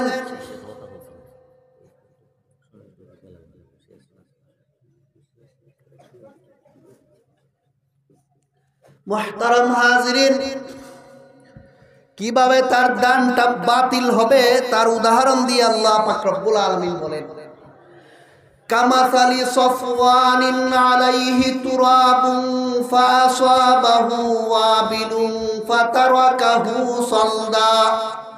হ্যাঁ দুনিয়ার মানুষ শুনো, আমি আল্লাহ একবারে উদাহরণ দিয়ে তোমাদেরকে বুঝাইয়া দিচ্ছি, দান কইরা কোটা দিলে কিভাবে দান নষ্ট হয়, দান কইরা দানকৃত ব্যক্তিটারে কষ্ট দিলে দান কিভাবে নষ্ট হয়, উদাহরণ দিচ্ছি শুনো। মনে করুন, আল্লাহ বলেন, মনে করো তোমরা একটা পাথরের উপর, স্বচ্ছ পাথর, একদম সাদা দবদবা একটা অমসৃণ, যার মধ্যে কোনো গাতা গুতা নাই, একদম কোনো ছিদ্র নাই, একবারে ফ্রেশ মসৃণ মিহিন একটা পাথরের মধ্যে যদি কেউ এক চিমটি বালু রাখা গেছে গা, কিছুক্ষণ পরে মুষলধারে বৃষ্টি হইয়া গেছে, বৃষ্টির পরে আইয়া পাথরের মধ্যে বালুটা জাগা মতোই পাইব না পরিষ্কার? পিছনের মানুষ বোঝে থাকলে বলুন, গাতার মধ্যে পাথরের মধ্যে বালু আইসা জাগা মতোই পাবে না পরিষ্কার? বৃষ্টি দইয়া সাফ করে ফেলেছে। আল্লাহ বলেন, তোমরা যে দান খয়রাত করো, এটা হলো পাথরে বালু রাখার মতো। এটা হলো তোমরা আমল নামার মধ্যে এই দানটা উঠছে, যেমন পাথরের মধ্যে লোকটায় বালুটা রাখছে, কিন্তু বালু রাখার পরে কিছুক্ষণ পরে বৃষ্টি, মুষলধারে বৃষ্টি হইয়া যাওয়ার পরে যেমন বালুর আশা করা যায় না সাফ, তেমনি ভাবে দান খয়রাত করে আমল নামা রাখার পরে যে লোকটায় কুটা দেয়, যারে দান করছে তারে কষ্ট দেয়, হেও যেন তার দান খয়রাতের পাথরের উপর বৃষ্টি বসাইয়া দিল। এই বৃষ্টি বাসাইয়া দেওয়ার পরে পাথরের মধ্যে বালুর আশা যেমন কোনো বিবেকবান মানুষ করতে পারে না, ঠিক তেমনি ভাবে দান খয়রাত করার পরে গফ মাইরা আর মানুষের সঙ্গে কুটা দিয়া কিয়ামতের মাঠে আল্লাহর কাছে সওয়াবের আশা যেন কোনো বিবেকবান মানুষ করে না। এটা আল্লাহ স্পষ্ট কোরআনে বলে দিয়েছে। কাজেই যারা যারা আমরা দান খয়রাত করি, মেহেরবানি করে এই শর্তগুলোর দিকে লক্ষ্য করে করি। রইল হুজুর, আমি যে দান কইরা কুটা দিয়া দিছি, আমি যে দান কইরে ওই আমার দানটারে নষ্ট করার মতো অনেক কাজগুলি কইরা লাইছি, এই মুহূর্তে আমার করণীয়টা কি? আমি করণীয়টা কি একটু পরে বলি, আগে আরেকটা শর্ত শুনুন। দান খয়রাত করে সওয়াব পাওয়ার জন্য এই 6টা শর্ত স্পষ্টভাবে কোরআনের আয়াতেই আছে। আর একটা শর্তের দিকে ইঙ্গিত করে আল্লাহ পাক রব্বুল আলামিন কোরআনে বলেছেন। আল্লাহ বলেন, লান তানালুল বিররা হাত্তা তুনফিকু মিম্মা তুহিব্বুন। হে দুনিয়ার মুমিন মুসলমানেরা শুনো, তোমরা যে দান খয়রাত করার জন্য আমি আল্লাহ কোরআনে বারবার বলছি, যে যেমনে মন চায় দান করলেই সওয়াব পাবে না। দান খয়রাত করে যদি সওয়াব পেতে চাও, তোমার পছন্দনীয় জিনিস আমি আল্লাহর রাস্তায় দান করো। যে জিনিস তোমার নিজেরই পছন্দ না, তোমার নিজের কাছেই রাখতে চাও না, সেটা আমি আল্লাহকে ঠেলে দিয়ে সওয়াব পাওয়ার আশা করো না। মনে করুন, উদাহরণ দেই তাইলে বুঝবেন আপনারা। মনে করুন এক লোকের বাড়িতে উত্তম খানার ব্যবস্থা আছে। খানা মানুষকে খাওয়ানো, বলুন গুনার কাজ না সওয়াবের কাজ? পিছনের মানুষরা উত্তর দেন না, বুঝি না আপনারা, কথা বুঝেন কিনা? খানা খাওয়ানো, খানা দান করা গুনার কাজ না সওয়াবের কাজ? আপনার ঘরে আপনার বাড়িতে কোনো আয়োজনে অথবা আয়োজন ছাড়াই উত্তম খানার ব্যবস্থা আছে, আপনার পেটে ক্ষুধা আছে, এই মুহূর্তে একজন ভিক্ষুক এসে আপনাকে বলল আমারে কিছু খাবার দেও, এই মুহূর্তে আপনার কাছে কোনো মানুষে খাবার চাইলো, তখন আপনার খানার প্রতি আগ্রহ আছে, খানার পছন্দ হয় আপনার কাছে। এখন তখন যদি আপনার খানা থেকে একজন ভিক্ষুককে খানাইয়া দিয়া দেন, আপনার আগ্রহের জিনিসটা দিলেন না অনাগ্রহের জিনিস? আগ্রহের জিনিসটা দিলেন, সওয়াব পাওয়া যাবে। পেট বইরা খাইয়া আর পেটে লয় না, এখন ফাতিলে জিনিস ফসবে, এখন কুস্তাছে দেওয়ার জন্য, এটা কি আগ্রহের জিনিস দিতাছে না টেক্কা? কথা বলেন না আপনারা? টেক্কা জিনিস দিলে আমি আল্লাহর কাছে সওয়াব পাওয়া যায় না। কথাটা বুঝলেন কিনা? আরো সহজে বুঝুন। আপনার কাছে মাছ আছে, একজন মানুষে চাইতেছে তাজা মাছ, আপনি দেন না। যখন মাছ আপনার কাছে থাকতে থাকতে ফসা শুরু হয়েছে, গন্ধ সহ্য হয় না, তখন ফকির কুস্তাছে দেওয়ার জন্য। এটা কি পছন্দের জিনিস দিতাছে না বিপদ দূর করতে চায়? এই বিপদ দূর কইরা দুনিয়াতে বিপদ দূর করছো, এতটুকুই তুমি বেশি পাইছো, এর বদলা আল্লাহর কাছে সওয়াব পাওয়ার আশা কইরো না। আমি আল্লাহর কাছে সওয়াব পাইতে হইলে তোমার পছন্দের জিনিস দিতে হবে। লান তানালুল বিররা হাত্তা তুনফিকু মিম্মা তুহিব্বুন। তোমার পছন্দের জিনিস যদি আমি আল্লাহর কাছটায় দেও না, তাইলে জান্না রাখো এই ঘৃণার জিনিস দিয়া কোনোদিন সওয়াব পাবে না। এজন্য সবাই দান খয়রাতের বিষয়গুলো খেয়াল রাখুন, জীবনভর স্মরণ রাখুন এবং শর্তমতো দান করার চেষ্টা করুন।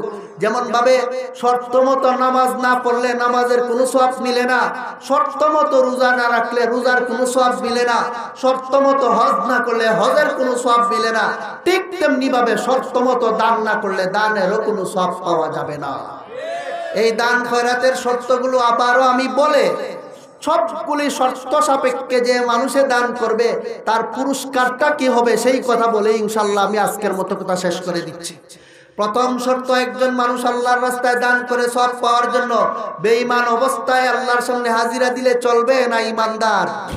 ইমানদার অবস্থায় হাজিরা দিতে হবে। 2 নম্বর, দান খয়রাত করার সময় নিয়তের মধ্যে দুনিয়ার দান্দা রাখলে চলবে না সহি রাখতে হবে? সহি নিয়তের ব্যাখ্যা হইল আমার আল্লাহকে খুশি করার জন্য দান করছি। 3 নম্বর, যে মাল দান খয়রাত করবে এই মালটা হারাম হইলে চলবে না 100 ভাগ হালাল? 100 ভাগ হালাল হতে হবে। 4 নম্বর, যে পাত্রে দান করবে সেই পাত্রটা মন মতো হইলে চলবে না শরীয়ত সম্মত?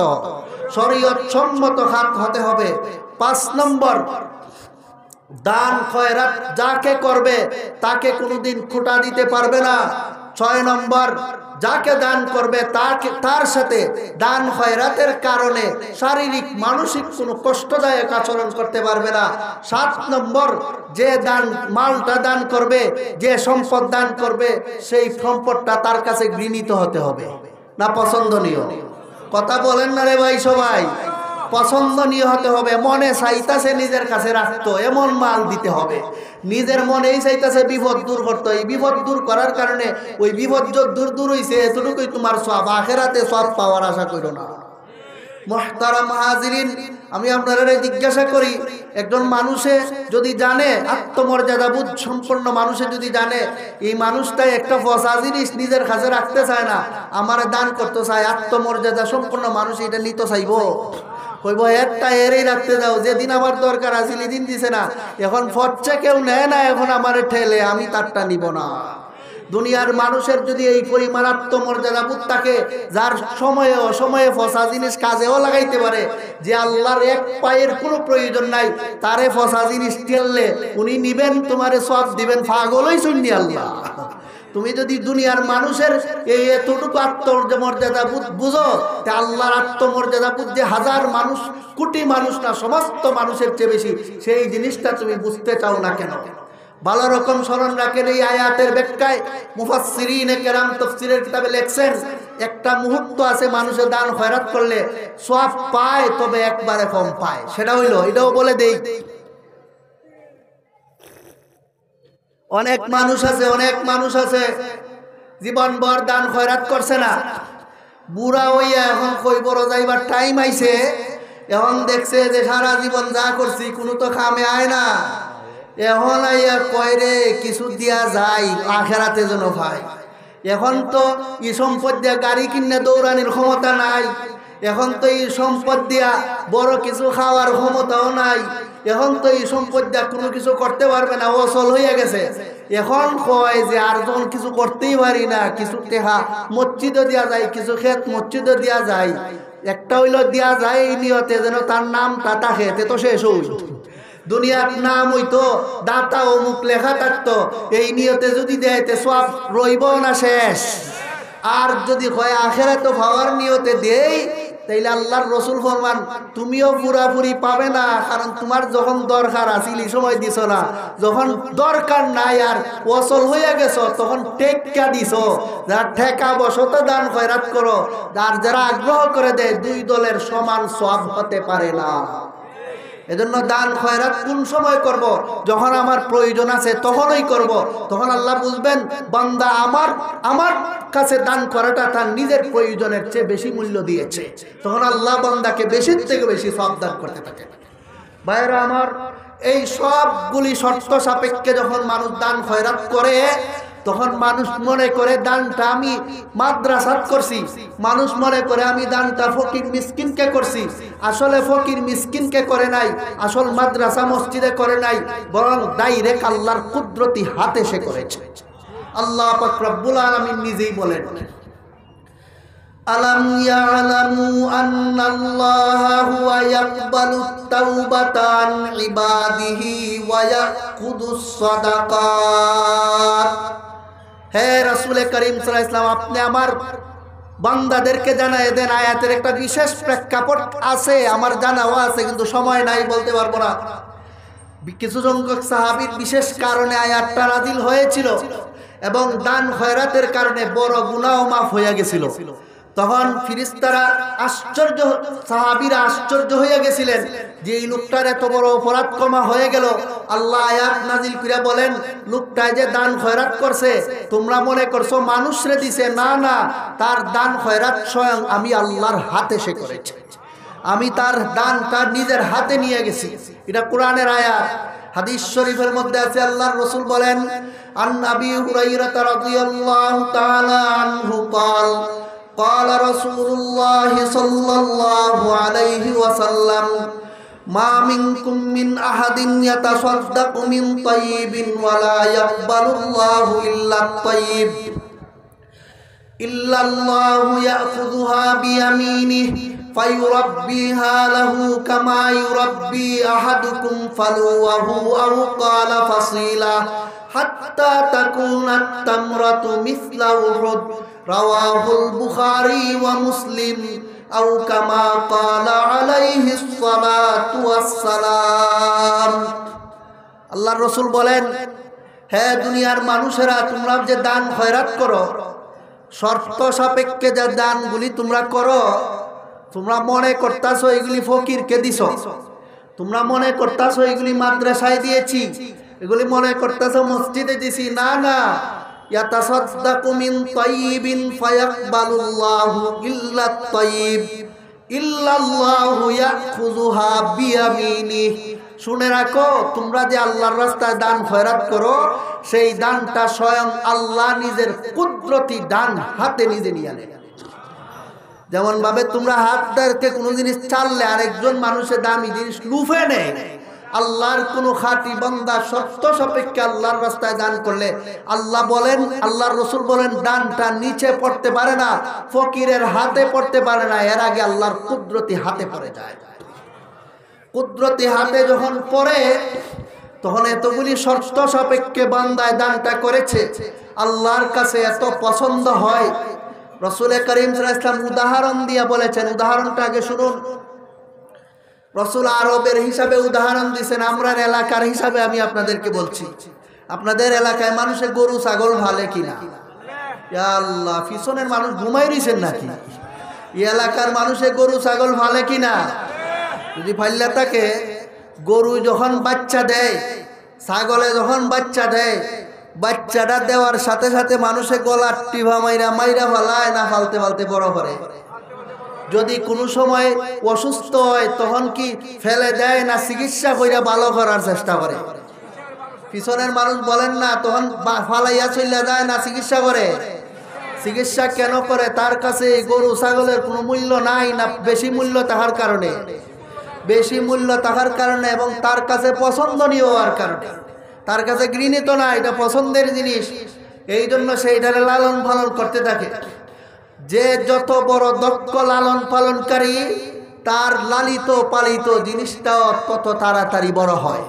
স্বাভাবিক। অনেক সময় মানুষে, আপনারা হয়তো গল্পের ছলেও বলে থাকেন, কোনো মানুষের গরু যদি 6 মাসের গরুটা 1 বছরের মতো দেখা যায়, 1 বছরের গরুটা 2 বছরের গরুর মতো দেখা যায়, তখন একজনে কয় এটা কিছুদিন আগে দুনিয়াতে আইলো, এখন দেখা যায় এত বড় হয়ে গেছে। তখন আর একজনে কয় দেখতে হইব না, খার হাতও পড়ছে। কে লালন পালনকারী দেখতে হইব না? ওই যে লালন পালনকারী তার হিসাবে জিনিসটা বড় হয়। আর যদি দেখা যায় পারে না, তখন মানুষে কয় হে আসলে ফালতে পারে না, এ গরু পালার যোগ্য না। পালনকারী হিসাবে জিনিসটা বড় হয়। এই জিনিসটা আমরার দেশে আছে কিনা? আল্লাহর রসুল ফরমান, শোনো হে আমার উম্মত মুসলমানেরা, শর্ত সাপেক্ষে তোমরা যে আল্লাহর রাস্তায় দান খয়রাত করো, সেইটা তোমরা গরু ছাগলের বাচ্চা যে ভালো সেটার দিকে লক্ষ্য করো। গরুর বাচ্চারা দুনিয়াতে আসার পরই তার মালিকে যেমন ভাবে মহব্বতের সাথে সময়ে অসময়ে লালন পালন করতে থাকে, ঠিক তেমনি ভাবে আল্লাহর কোন বান্দা যখন আল্লাহর রাস্তায় দান খয়রাত করে, আল্লাহর সাথে সাথে তার হাতের মধ্যে নিয়ে আল্লাহ নিজে তার দানকে লালন পালন করতে থাকে। আল্লাহ বান্দার দানকে লালন পালন এমন ভাবে করেন যেমন ভাবে গরুর বাচ্চাকে দান লালন পালনকারী ভালো হইলে ধীরে ধীরে লালন পালন করতে করতে অনেক বড় করতে পারে, ঠিক তেমনি ভাবে আল্লাহ রব্বুল আলামিনও বান্দার দানটাকে নিয়ে নিজে লালন পালন করতে করতে এত বড় করেন। আল্লাহর রাসূল ফরমান, হাত্তা তাকুনা তামরাতু মিসলা উহুদিন, বান্দা যদি একটা খেজুরের দানা আল্লাহর রাস্তায় দান করে থাকে, একটা খেজুরকে আল্লাহ তাআলা উহুদ পাহাড়ের চেয়ে আরো বড় করে দেন। মুহতারাম হাজিরিন, এটা হইলে এক হাদিস, আরো কতগুলি হাদিস আছে আমার বলার মতো সময় নাই, এরপরেও বলছি শুনুন। কতটুকু সময় আছে একটু বলে দিলে ভালো।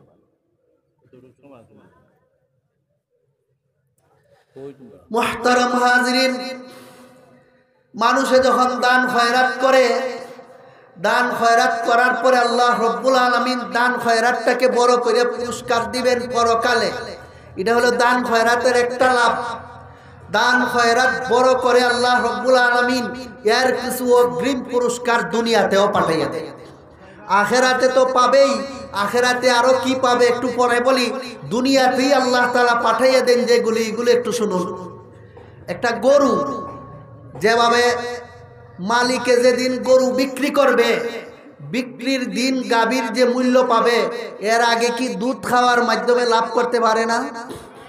কথা বলেন না রে ভাই আপনারা। একটা গরু, একটা গাভী একজনে লালন পালন করলো, লালন পালন কইরা বড় কইরা বাজারে বেচবো যেদিন, সেদিনেই তার মুনাফা হাসিল হয়।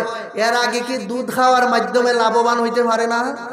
কথা বলেন না সবাই, পারে কিনা? খালি দুধ খাওয়ার মাধ্যমে না, অনেক সময় বাচ্চা বিক্রি কইরা লালন পালন কইরা অনেক লাভবান হইতে পারে। যেমন ভাবে গরুর বাচ্চায় গরু দুধ দিয়া মালিকরে বিক্রি করার আগেই লাভবান করতে থাকে। আল্লাহর রসুল ফরমান, যারা দান খয়রাত করে এরা পরকালে লাভবান হওয়ার আগে দান খয়রাতের ফায়দা দুনিয়াতেই বুক করতে থাকে। কিভাবে বুক করে? আল্লাহর রসুল বলেন, ইন্নাস সাদকাতা তারুদ্দুল বালা ওয়া ফি রিওয়ায়াতিন নাস সাদকাতু তাসুদ্দু ৭০ বাবাম মিনাস সু। রসুল ফরমান, যদি এই লোকটার উপর কোনো বিপদ আসতে চায়, যে লোকটায় দান খয়রাতের অভ্যাস রাখে, আল্লাহর রসুল ফরমান তার দিকে যত বিপদ আসার যত দরজা আছে, শুধু দান খয়রাতের উসিলায় আল্লাহ পাক রব্বুল আলামিন আফত বিপদের ৭০টা দরজা বন্ধ করে দেন। দুনিয়াতে তার ভাগ্যে অ্যাক্সিডেন্ট লেখা ছিল, দুনিয়াতে তার ভাগ্যে ক্যান্সার লেখা ছিল, দুনিয়াতে তার ভাগ্যে বড় কোনো মামলায় ফেঁসে যাওয়া লেখা ছিল, বড় দুনিয়াতে তার ভাগ্যে প্যারালাইসিস লেখা ছিল, দুনিয়াতে তার ভাগ্যে স্ট্রোক লেখা ছিল। বলুন, এগুলি শান্তি না বিপদ? পিছনের মানুষ বলেন না, শান্তি না বিপদ? আল্লাহর রসুল ফরমান, এই ধরনের একটা দুইটা না, ৭০টা বিপদের দরজা আল্লাহ শুধু দান খয়রাতের উসিলায় দুনিয়াতেই বন্ধ করে দেন।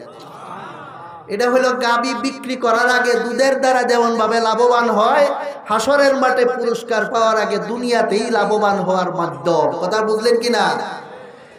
এইভাবে তার দান খয়রাতের ফায়দা দুনিয়াতেই সে কিভাবে লাভ করে? রাসূল করিম সাল্লাল্লাহু আলাইহি ওয়াসাল্লাম বলেন, ইন্নাস সাদকাতা তুতফিউ গাযাবার রাব্বি ওয়া তাদফাউ মিতাতাস সু। কোন মানুষ যদি তার কোন গুনার কারণে আল্লাহকে নারাজ করে থাকে, হইতে পারে বড় জিনা করে আল্লাহকে অসন্তুষ্ট করে ফেলেছে দুনিয়াতে, হইতে পারে বড় কোনো মারাত্মক সাক্ষী মিথ্যা সাক্ষী দেওয়ার কারণে সে আল্লাহকে নিজের উপর নারাজ করে ফেলেছে, হয়তো বা বাপ মার সাথে নাফরমানি করার কারণে তা আল্লাহকে নারাজ করে ফেলেছে।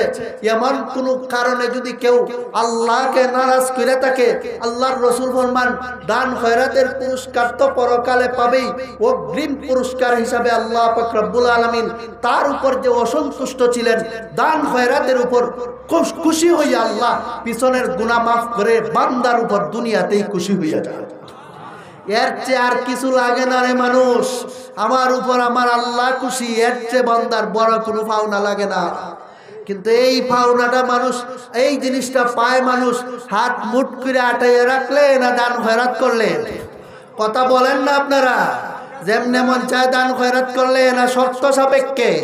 শর্ত সাপেক্ষে দান খয়রাত করলে দুনিয়াতে তারই পুরস্কার।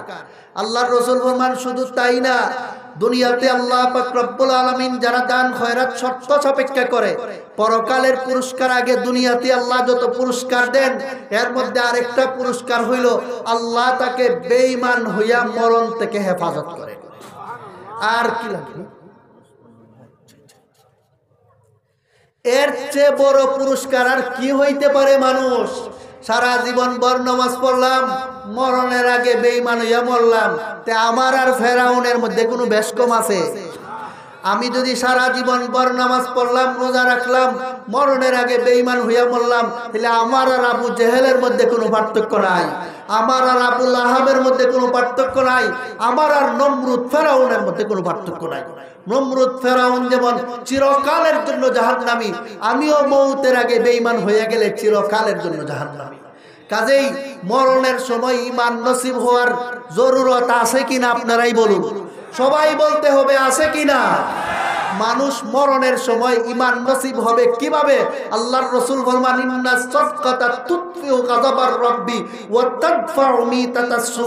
মানুষ যদি দান খয়রাত সঠিক পদ্ধতিতে করে, পরকালের পুরস্কারের আগে আল্লাহ দুনিয়াতে তাকে যত পুরস্কার দান করেন, এর অন্যতম পুরস্কার হইল তার মরণের সময় ঈমানের হেফাজত স্বয়ং আল্লাহ নিজের হাতে করে। লোকটা বেঈমান হয়ে মরে না, গেল এই দুনিয়ার এই ফায়দাগুলো। আরো কি কি ফায়দা আছে এর একটা কথা বলে আমি আখিরাতের ফায়দায় চলে যাচ্ছি। দুনিয়াতে আরেকটা ফায়দার বিবরণ দিয়া হযরত ফরিদউদ্দিন আত্তার রহমতুল্লাহি আলাইহি বলেছেন, সদকা মিদে দরনে হাও আশকার, সদকা মিদে দরনে হাও আশকার, তাকে বাসি দরদু আলম নেককার। তিনি বলেন, হে মিয়া, তুমি দুনিয়া আখিরাতে যদি নেককার হইতে চাও, আরেকটা শেরের মধ্যে আছে তামা বাসি, তাইলে তুমি দুনিয়া আখিরাতে নিরাপদ থাকবে আপদ বিপদ থেকে। কিভাবে নিরাপদ থাকবে এর একটা ব্যাখ্যাটা আমি বলতে চাচ্ছি। সেটা হইল, রাসূল যে বলছেন ইন্না সাদকাতা তারুদ্দুল বালা, এর অর্থ হইল মানুষ যদি বিপদে পড়ে যায়, অনেকের ক্যান্সার হয়ে গেছে, উঠাউঠি করবেন না, মনে করবেন না হুজুরে পকেট খালি করতে চায়। আমার কথাগুলি শুনুন, আমি দান্দা নিয়ে বসে নাই, আমি আপনাদেরকে বোঝানোর জন্য বসছি। অনেক মানুষ ক্যান্সারে আক্রান্ত, প্যারালাইসিসে আক্রান্ত, ডায়াবেটিসে আক্রান্ত, কুকরা হইয়া রইছে, বুঝে না কিভাবে মুক্ত হবে। রাসূল ফরমান, ব্যাখ্যার মধ্যে মুহাদ্দিসিনে কেরাম লিখেছেন, কোন মানুষ যদি বিপদে পড়ে যায় আর দান খয়রাত করে, ওই দান খয়রাতে এসে বিপদটাকে ঠেলাইয়া বলতে থাকে, তো এখান থেকে সর সর সর, এভাবে ঠেলাইয়া বিপদটাকে দূর করে দেয়। এর এই কথা, এই ব্যাখ্যাটা একটা লোকে বুঝতো না, না বুঝা সে পরীক্ষা করার জন্য কাকরাইল মসজিদের পাশে একটা হাসপাতাল আছে কাকরাইল, এই কাকরাইল হাসপাতালে লোকটায় পরীক্ষা কইরা তার ব্লাড ক্যান্সার ধরা খাইছে। ভালো করে খেয়াল করবেন, চোখে দেখা লোকের ঘটনা বলছি, বাতিটা যেভাবে জ্বলতেছে আমার কথা এবং সত্য। কাকরাইল মসজিদে এই ওয়াজ শুনছে যে সৎকা করার পরে বিপদ রেখে সৎকায় ধাক্কাইয়া সরাইয়া দেয়। লোকটার ব্লাড ক্যান্সার ধরা খাইছে। ব্লাড ক্যান্সার ধরা খাওয়ার পর লোকটায় মনে করলো আমার হাতে 1 লক্ষ টাকা আছে, এই 1 লক্ষ টাকা যেত ব্লাড ক্যান্সারের চিকিৎসার এক কুনাও হইতো না, কাজেই চিকিৎসাও করতে পারতাম না, মরণই লাগবো। হুজুরে যে কইছে বিপদ দূর ওই জায়গা দান খয়রাত করলে দেখি দানটা কইরে আমার ক্যান্সার ভালো হয় কিনা। লোকটা 1 লক্ষ টাকা কাকরাইল মসজিদের এই আশপাশে একজনের দান কইরা পরে গেছে লোকটায় আবার পরীক্ষা করত। ইদিন গিয়া দেখে ডাক্তার চলে গেছে, পরীক্ষার ব্যবস্থা নাই, ডায়াগনস্টিক সেন্টার এই সময় যেখানে পরীক্ষা হয় যে ডাক্তারে করে এই ডাক্তার নাই। পরের দিন গেছে, এই দিনও নাই, এর পরের দিন গেছে, গিয়া ডাক্তার পাইছে, পাওয়ার পরে পরীক্ষার জন্য দিছে নাম পরিবর্তন কইরা, কারণ ই নামে তো আগেই তার কম্পিউটারে লেখা আছে, এই লোক আছে, এই নাম পরিবর্তন কইরা সে দিছে। দেওয়ার পরে এর পরের দিন রিপোর্ট আনার জন্য গেছে, গিয়া দেখে ব্লাড ক্যান্সার নাই, রিপোর্ট আসছে নরমাল, কোনো ক্যান্সার নাই। তোর লোকটায় এই রিপোর্টটা নিয়ে ডাক্তারের কাছে দেখা করতে গেছে। ডাক্তারে কয় 3 দিন আগে না আপনি আসছিলেন? বলে হ্যাঁ। বলে আপনার রিপোর্ট তো পজিটিভ ছিল, আপনার তো ক্যান্সার আছে ধরা খাইছিল। বলে এই তো। তখন ডাক্তার এই রিপোর্ট দেখে কয় হ্যাঁ এই তো আছে আছে, কিন্তু এইটা সরাইয়া কয় এইটা দেখেন তো, কয় এইটা নাই, কয় এটা তো আজকে করাইছি, এটা নাই কেন? ডাক্তার কয় আপনি? কয় আমি এই। কয় আপনি? কয় আমি ওই। লইয়া গেছে দইরা যারা পরীক্ষা করে তার কাছে, এই রিপোর্টটা এই লোকের, হয় এই লোকের ওই। ডাক্তার আশ্চর্য হয়ে গেছে, 3 দিন আগে যে লোকটার ব্লাড ক্যান্সার ধরা খাইলো আজকে তার ব্লাড ক্যান্সার নাই কেন? তখন ওই রোগী কইয়াছে, তোমরা চলো ডাক্তারি ইনফরমেশনে, আমরা চলি আসমানি ইনফরমেশনে। আল্লাহর রাসূল বলেছেন, আগত বিপদে পড়ে যদি কোন মানুষ দান খয়রাত করে, দান খয়রাত এসে ধাক্কাইয়া বিপদটাকে দূর করে দেয়। এই বিপদ দূর হইছে আমার 1 লক্ষ টাকা দান খয়রাত করার কারণে। সেদিন লোকটার ভালো করে বুঝে আসছে। বলুন আমার কথা স্মরণ থাকলে, দান খয়রাতের পুরস্কার এগুলি আখেরাতের না দুনিয়ার? সহি নিয়তে দান করলে আখেরাতের আগে দুনিয়াতে এইভাবে সওয়াব পাওয়া যাবে, এইভাবেই পুরস্কার পাওয়া যাবে। আখেরাতে কি পাইবেন আমি আর বলে শেষ করতে পারবো না, 2টা হাদিস বলেই শেষ করছি, এরপরে একটি কথা আপনাদের সামনে শুধু রাখবো। আখেরাতে কি পাবে আল্লাহর রাসূল ফরমান, সাদাকাতুল মুমিনু তাজিল্লুহু ইয়াউমা লা জিল্লা ইল্লা জিল্লু। হাসরের কঠিন ময়দানে যখন সূর্যের তাপে মানুষের মাথার মগজ বাতের মারের মতো বল খাইতে থাকবে, ঠিক এই মুহূর্তে দুনিয়াতে যারা 6-7 শর্ত সাপেক্ষে দান খয়রাত করেছিল, তার দান এসে আরশের ছায়ার মতো তার মাথার উপর ছায়া দিতে থাকবে। এই হইল আখিরাতের এক পুরস্কার। কবরের আযাব থেকেও বাঁচবে। আরেক হাদিসে আছে, আমার বলার সময় নাই। আরেকটা কি পুরস্কার হবে? আল্লাহর রাসূল ফরমান, মা মিনকুম মিন আহাদিন ইয়াতাসাদদাকু মিন তাইয়িবিন ওয়ালা ইয়াকবালুল্লাহু ইল্লা তাইয়িব ইল্লাল্লাহু ইয়াখুযুহা বিয়ামিনিহি ফায়ুরাব্বিহা লাহু কামা ইউরাব্বি আহাদুকুম ফালুওয়াহু আও ক্বালা ফাসিলা। وفي رواية قال ما منكم من أحد إلا سيكلمه الله ليس بينه وبينه ترجمان فينظر أيمن منه فلا يرى إلا ما قدم وينظر أشأم منه فلا يرى إلا ما قدم وينظر بين يديه فلا يرى إلا النار تلقاء وجهه فاتقوا النار ولو بشق تمرة رواه البخاري ومسلم أو كما قال عليه الصلاة والسلام। সহিহ বুখারী ও মুসলিম শরীফের হাদিসে আছে, আমার বানাইল কথা বলতেছি না নবীর কথা। হ্যাঁ মুসলমান, বিশ্বাস করো, এই বাতিগুলি জ্বলতেছে যেমন সত্য, আমার নবীর কথা এর চেয়ে আরো বেশি সত্য। আমার নবী বলেছেন, হাসরের কঠিন ময়দানে আল্লাহ পাক রব্বুল আলামিন একবার সমস্ত মানুষকে নিয়ে একা একা কথা বলবেন, মানে আপনি আর আল্লাহ, আর কেউ নাই। এইভাবে প্রত্যেকটা মানুষের সাথে আল্লাহ হাসরের মাঠে কথা বলবেন। রাসূল ফরমান, যখন আল্লাহ এইভাবে কথা বলবেন, তখন সারা জীবন ভর যত নেকি করেছিল সমস্ত নেকিকে আল্লাহ ডান দিকে এনে হাজির করবেন। সারা জীবন যত গুনাহ করেছিল সমস্ত গুনাহকে আল্লাহ বাম দিকে এনে হাজির করবেন। সামনে জাহান্নামের আগুনকে জ্বালাইয়া রাখবেন। আর এইদিকে আল্লাহর কোনো দিক নাই, আল্লাহ বিনা দিকেই তার সাথে কথা বলতে থাকবে। আল্লাহ রব্বুল আলামিনের কথা চতুর্দিক থেকে সে শুনতে পারবে, আল্লাহকে তখন সে সরাসরি দেখতে পারবে। তখন আল্লাহ রব্বুল আলামিন বান্দাকে তার জীবনের যত গুনাহগুলি ছিল, সহিহ বুখারী শরীফে আছে, গুনার সমস্ত দাস্তানকে আল্লাহ তাআলা তার সামনে হাজির করিয়া এক একটা গুনার দিকে লক্ষ্য করে বলবেন, আতারিফু যামবা কাজা ওয়া কাজা, হে আমার বান্দা, তোমার স্মরণ আছে রাত্রে শুইয়া শুইয়া এই গুনাহটা করছিলে? হে আমার বান্দা, তোমার স্মরণ আছে ওই দিনের দুপুরে অমুক টাইমে অমুক জায়গায় দাঁড়াইয়া দাঁড়াই এই গুনাহটা করেছিলে? হে আমার বান্দা, তোমার স্মরণ আছে অমুক দিন অমুকের সাথে তুমি পাপ করেছিলে? তখন বান্দা তার সারা জীবনের সমস্ত গুনার ফিরিস্ত দেখে, লিস্টি দেখে জর জর করে আল্লাহর সামনে কাঁদতে থাকবে, বলতে থাকবে, হে আল্লাহ, দুনিয়ায় থাকতে এই সমস্ত গুনাহ করেছিলাম। হে মাবুদ, আপনি তো এই সমস্ত গুনাহ প্রকাশ করে দুনিয়াতেও আমাকে বেইজ্জত করলেন না, হাসরের মাঠেও তো আমারে বেইজ্জত করলেন না।